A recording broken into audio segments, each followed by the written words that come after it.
ओम नमो भगवते वासुदेवाय। नमो परमात्मने नमः। अर्जुन अभिषाद যোগ প্রথম অধ্যায়। দ্রোণাচার্যের মনে পাণ্ডবদের প্রতি বিদ্বেষ জন্মানোর এবং যুদ্ধে উৎসাহ বৃদ্ধির জন্য দুর্যোধন পাণ্ডব সৈন্যদের বিস্তারের কথা জানালেন। তার মনে হলো পাণ্ডবরা তো দ্রোণাচার্যের শিষ্য, তাই পাণ্ডবদের প্রতি দ্রোণাচার্যের দুর্বলতা থাকবেই। পাণ্ডব সৈন্যদের মহত্বের কথা শুনে যদি দ্রোণাচার্য বলেন, তুমি যখন পাণ্ডব সেনাদের বীরত্বের কথা জানো, তাহলে তুমি সন্ধি করছো না কেন? সেজন্যই পরবর্তী 3টে শ্লোকে নিজ সেনাদলের বিস্তারের কথা বললেন। এই যুদ্ধ পার্থিব যুদ্ধ হলেও সৈন্য দলের সংখ্যা বাড়িয়ে বললেন, বিকারের সংখ্যা কম প্রদর্শন করালেন। যেহেতু এই বিকারগুলিকে জয় করতে হবে, এরা বিনাশশীল। কেবল 5-7টি বিকার সম্বন্ধে বলা হয়েছে, যাদের অন্তরালে বহির্মুখী প্রবৃত্তি সমূহ বিদ্যমান। अस्माकं तु विशिष्टाजे तन्निबोध द्विजोत्तम नायका मोमसैनस्य संगातार्थं तान् बभ्रीमीते। अस्माकं तु विशिष्टाजे तन्निबोध द्विजोत्तम नायका मोमसैनस्य संगातार्थं तान् प्रभ्रीमीते। তাই দুর্যোধনের উপর পাণ্ডব সৈন্যদলের খুবই প্রভাব পড়েছিল। পাণ্ডব সৈন্য সংখ্যা কম থাকলেও অনেক ধর্মাত্মা ব্যক্তি এবং স্বয়ং ভগবান ছিলেন। যেখানে ধর্ম ও ভগবান থাকেন, সেখানে জয় সুনিশ্চিত হয়, কারণ ধর্ম ভগবান নিত্য। যত উচ্চ শক্তিসম্পন্ন জাগতিক শক্তি হোক না কেন, তা অনিত্য এবং মরণশীল।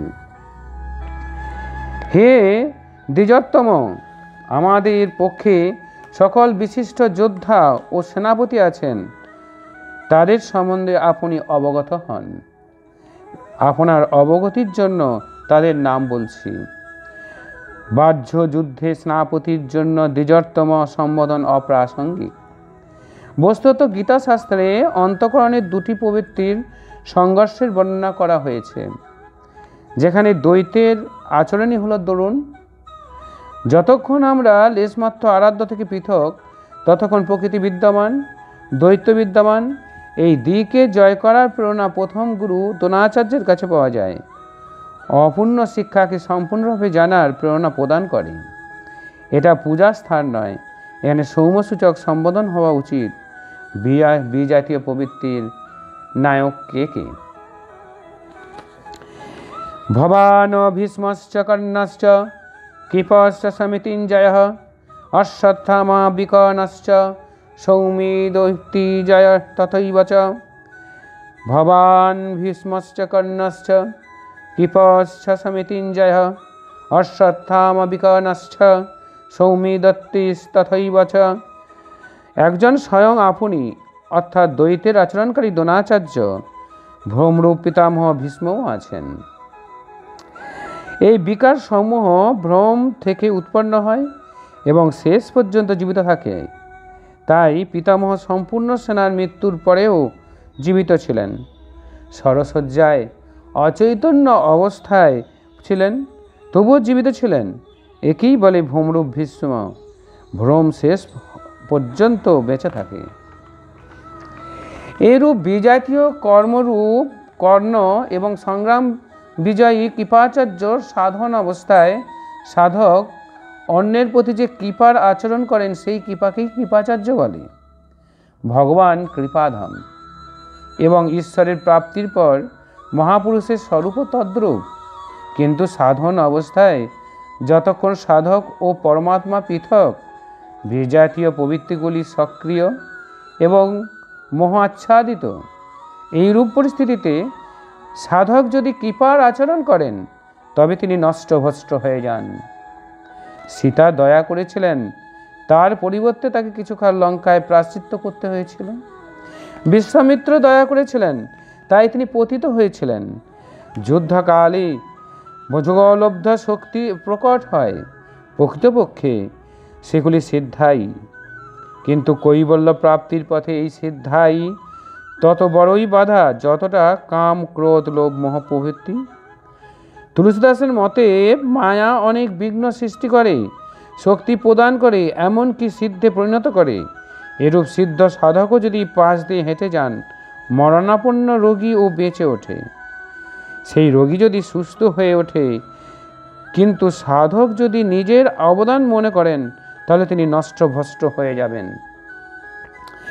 একজন রোগীর স্থলে হাজার হাজার রোগী তাকে ঘিরে ধরবে। ভজন চিন্তনের ক্রম অবরুদ্ধ হয়ে পাওয়া যাবে।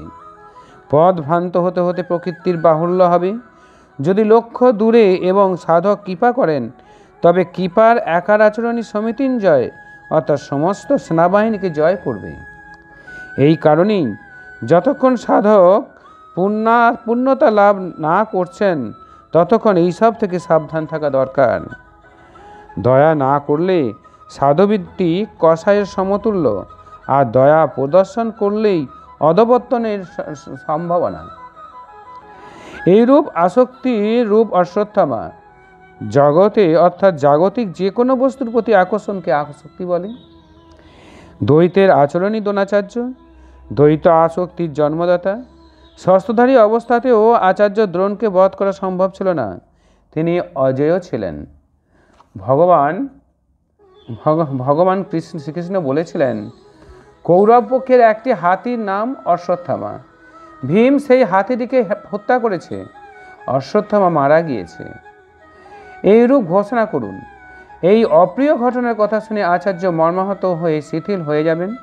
সেটাই তাকে বধ করার উপযুক্ত সময়। ভীম হাতিটিকে বধ করে হত্যা করে প্রচার করেছিলেন অশ্বত্থামা মারা গিয়েছে। আচার্য দ্রোণ ভেবেছিলেন তাঁর পুত্র অশ্বত্থামা মারা গিয়েছে। তিনি শোকে মূর্যবান হয়ে গিয়েছিলেন। ধনুক তার হাত থেকে পড়ে গিয়েছিল। তিনি হতাশ হয়ে নিচেষ্ট হয়ে যুদ্ধভূমিতে বসে পড়েছিলেন। সেই মুহূর্তে তাকে বধ করা হয়েছিল। পুত্রের প্রতি অত্যাধিক আসক্তি তার মৃত্যুর কারণ হয়ে দাঁড়িয়েছিল। অশ্বত্থামা দীর্ঘজীবী ছিলেন, নির্বৃত্তি শেষ মুহূর্ত পর্যন্ত বাধা দেয়, তাই একে অমর বলা হয়েছে। বিকল্পরূপ বিকর্ণ সাধনার উন্নত অবস্থাতেও মনে কিছু অসাধারণ কল্পনার উদয় হয়। মনে সংকল্প বিকল্প জাগে যে স্বরূপ লাভের পর ভগবানের তরফ থেকে কিরূপ সিদ্ধাই, কিরূপ অলৌকিক শক্তি প্রদান করা হয়ে সাধক নিজে চিন্তনের পরিবর্তে ঈশ্বরের ঐশ্বর্যের চিন্তা করতে শুরু করেন। যদিও সাধকের উচিত একাগ্র হয়ে কর্ম করে যাওয়া, ফললাভের কামনা করা উচিত নয়।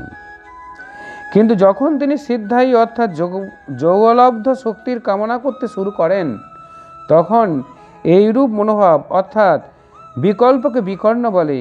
এই কল্পনাগুলি অসাধারণ, কিন্তু সাধনাতে ভয়ঙ্করভাবে বাধা দেয়। ভ্রম উৎপাদক সাহসী হল ভূরিশ্রবা। সাধনার স্তর উন্নত হলে সকলেই সাধকের প্রশংসা করতে শুরু করেন, বলে ইনি মহাত্মা, ইনি সিদ্ধপুরুষ, দিব্য গুণের অধিকারী। তার সমকক্ষে লোকপাল ও বিনীত হয়ে যান। এমন ব্যবহার ও প্রশংসা দ্বারা সাধক আনন্দে আতিশয্যে পথভ্রষ্ট হন। এইরূপ শ্বাসকে ভূরিশ্রবা বলে। পূজ্য গুরুদেবজি বলতেন, সমাজ যদি পুষ্পবৃষ্টি করে, প্রশংসা করে, বিশ্ববন্ধু জগৎগুরু বলে, তোমার তাতে কিছু লাভ হবে না, শুধু কান্নাকাটি করতে থাকবে। কিন্তু যদি ভগবান সাধু রক্ষা দেন, তবে সর্বস্ব লাভ করবে। সমাজ বলুক অথবা নাই বলুক, তুমি সর্বস্ব লাভ করবে। এইরূপ প্রশংসাতে আবির্ভূত হওয়াকেই ভ্রম উৎপাদক শ্বাস বা ভূরিশ্রবা বলে। অত্যাধিক প্রশংসার ফলে সাধনার নাশ হয়।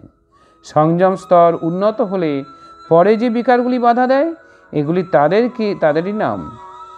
আসক্তি রূপ অশ্বত্থামা, বিকল্প রূপ বিকর্ণ এবং ভ্রম রূপ শ্বাস ভূরিশ্রপা, এরা সকলেই বহির্মুখী প্রবাহের নায়ক।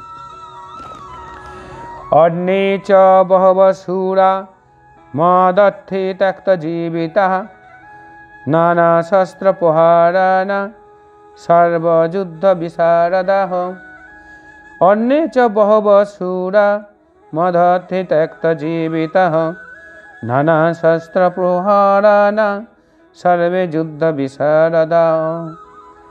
আমার জন্য প্রাণদান করতে কৃত সংকল্প অনেক সুরবীর অস্ত্রশস্ত্রে সজ্জিত হয়েছেন। সকলেই আমার জন্য প্রাণ দান করতে সংকল্পবদ্ধ, কিন্তু এদের কোনো নির্দিষ্ট সংখ্যা পরিগণিত হয়নি। নমস্কার, এই পর্যন্তই আজকে।